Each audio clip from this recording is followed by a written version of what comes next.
बंधु माने आजिर एही कार्यक्रम को आपण मानक स्वागत। आजिर एही कार्यक्रमटी मेष राशि व्यक्ति विशेष मानक पई बहुत गुरुत्वपूर्ण अटे। कारण आजिर एही वीडियो रे आमे माने मेष राशि मासिक राशिफल उपरे आलोचना करिबा। मेष राशि व्यक्ति विशेष मानक पई मई 2025 किपरि रहिबो से विषय रे विस्तार भाबरे जानिबा। एही मई 2025 रे आपणकर स्वास्थ्य, शिक्षा, प्रेम जीवन, वैवाहिक जीवन, भाग्य, क्यारियर एवं व्यापार वाणिज्यर स्थिति किपरि रहिबो से विषय रे जानिबा। नवग्रहंकर स्थिति मध्य देखिबा। नवग्रह आपणको केउ फल प्रदान करिवे। एहा सहित अशुभत्व प्रदान करुथिबा ग्रह मानक पई किछि विशेष प्रतिकार मध्य जानिबा। तो सेथि पई जदि आपणकर मेष राशि होइताय तो वीडियोटी को स्किप न करी शेष पर्यंत निश्चय देखंतु एवं वीडियोटी को लाइक करी चैनलटी को सब्सक्राइब करि दियंतु। कमेंट बॉक्स रे भक्ति एवं श्रद्धार सहित जय श्री जगन्नाथ निश्चय लिखंतु। तो बंधु माने आसंतु आरंभ करिबा आजिर एही कार्यक्रम को जहाँकि आपणकर जन्म राशि एवं चंद्र राशि उपरे आधारित अटे। तो राशि चक्रर 12 गोटी राशि मध्यरु प्रथम राशि हेउछि मेष राशि। तो बंधु माने आपण मानक पई एही मई मासटी बहुत गुरुत्वपूर्ण अटे। केवल आपणक पई ही नुहे 12टी चक राशिर व्यक्ति विशेष मानक पई मई मासटी बहुत ही गुरुत्वपूर्ण अटे। कारण मई मासटी एपरि मास अटे एही 2025 मसीह रे जेउ मासरे राहु केतु निजर राशि परिवर्तन करुछंती। एहा व्यतीत देवगुरु बृहस्पति मध्य निजर राशि परिवर्तन करुछंती। 15 मई को गुरु आपणकर द्वितीय भावरु बाहरी आपणकर तृतीय भाव को प्रवेश करिवे एवं राहु आपणकर द्वादश भावरु बाहरी आपणकर एकादश भाव को प्रवेश करिवे एवं केतु आपणकर षष्ठ भावरु बाहरी आपणकर पंचम भावरे अर्थात 2025 मसीहार मई मासटी एपरि एक मास अटे जेउ मासरे समस्त बड़ ग्रह माने निजर राशि परिवर्तन करिवे। तो यही सब ग्रह मानकर चलन मेष राशि व्यक्ति विशेष मानक पई किपरि रहिबो से विषय आसंतु विस्तार भाବରେ जानिबा। तो मेष राशि राष्ट्राधिपति हेउछंती मंगल, जे कि आपणकर चतुर्थ भाବରେ गोचर करूछंती। आपणकर प्रथम भाବରେ विराजमान अछंती सूर्य, द्वितीय भाବରେ विराजमान अछंती देवगुरु बृहस्पति, षष्ठ भाବରେ विराजमान अछंती केतु एवं आपणकर द्वादश भाବରେ विराजमान अछंती बुध, शुक्र, शनि एवं राहु। तो सर्वप्रथम आसंतु जानि नेबा आपणकर स्वास्थ्य किपरि रहिबो एही मई 2025 रे। तो बंधु माने कुंडलीर प्रथम भावटी होइथाय आपणकर स्वास्थ्यर भाव, इम्यूनिटी सिस्टम रो भाव एवं आपणकर प्रथम भावर अधिपति हेउछंती मंगल, जे कि आपणकर चतुर्थ भावरे विराजमान अछंती। तो मई मासरे मंगलंकर कोनोसी राशि परिवर्तन मध्य हेबार नाही। तेबे मई मासरे आपणकर स्वास्थ्य बहुत भल रहिबो। स्वास्थ्य को नेकी चिंता करिबार कोनोसी आवश्यकता नाही। इम्यूनिटी सिस्टम आपणकर ठीक रहिबो। मात्र बुधंकर स्थिति टिके दुर्बल रहुची।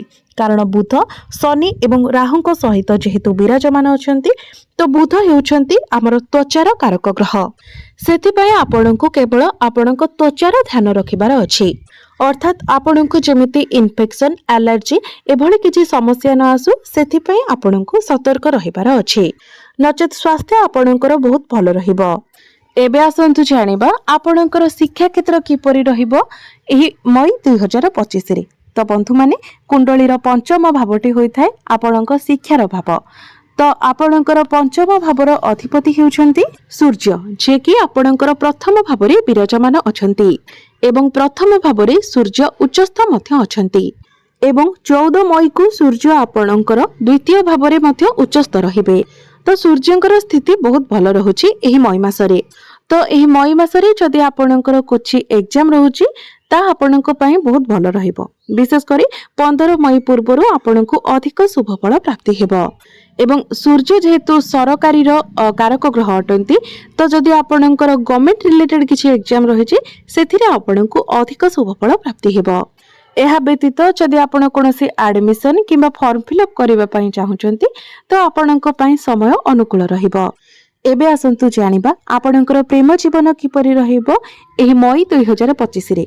तो बंधु माने कुंडलीर पंचम भावटी आपणकर शिक्षार भाव हेबा सहित पंचम भावटी होइथाय आपणकर प्रेम जीवनर भाव। तो आपणक पंचम भावर अधिपति हेउछंती सूर्य, जे कि आपणकर प्रथम भावरे विराजमान अछंती एवं आपणकर प्रथम भावर अधिपति मंगल आपणकर चतुर्थ भाव विराजमान अछंती। तो बंधु माने एही मई मासरे आपणकर प्रेम जीवन बहुत भल रहिबो, किंतु सूर्य जेहेतु आपणकर प्रथम भाव में रहुचंती तो आपण निजर क्रोध उपरे नियंत्रण रक्षा करंतु, नचेत आपणक प्रेम जीवन में कोनोसी प्रकार समस्या देखा जाउ नाही। एवं शुक्र जेहेतु राहु सहित विराजमान अछंती तो मझिरे मझिरे छोट मोट किछिटा झगड़ा होई पारे, किछिटा जुक्ति तर्क होई पारे, तेबे एहार सेमिति किछि खराब प्रभाव आपणक प्रेम जीवन उपरे पड़िबो नाही। आपणकर भल पाइबा एही मई मासरे बहुत भल रहिबो।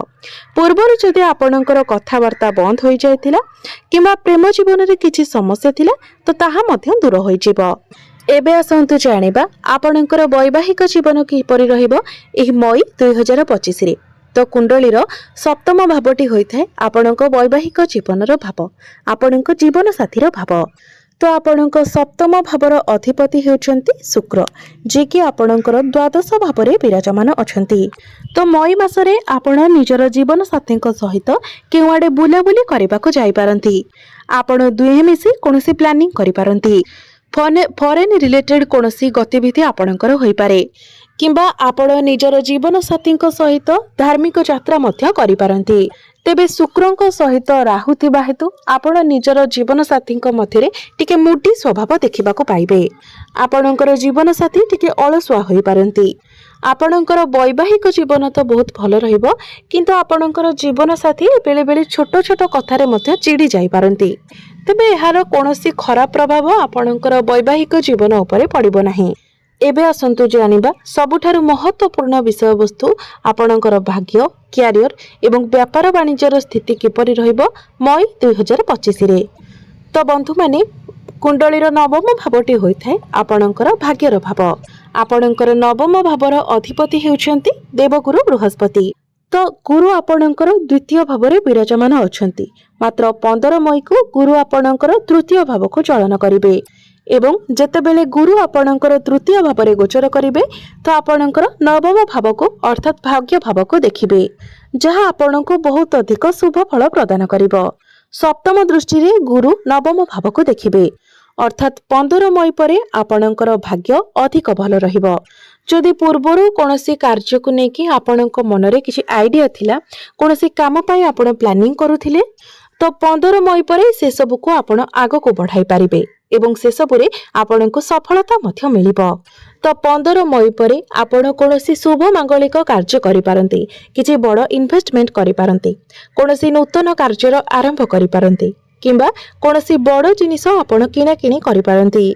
एहा व्यतीत गुरुंकर दृष्टि आपणकर एकादश भाव उपरे मध्य रहिबो।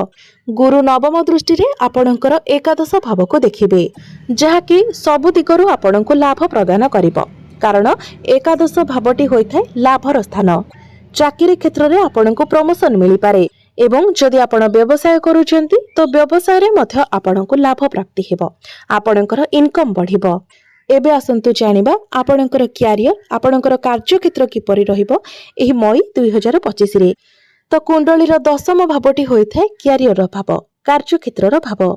तो आपणक दशम भावर अधिपति हेउछंती शनि, जे कि आपणकर द्वादश भाव में गोचर करूछंती एवं शनि राहुंक सहित विराजमान अछंती, जहा फल रे श्रापित दोषर निर्माण हेउची। तो 18 मई पर्यंत आपणक कुंडली रे श्रापित दोष रहिबो। सेतिपाई 18 मई पर्यंत आपणको निजर क्यारियर रे सतर्क रहिबार अछि।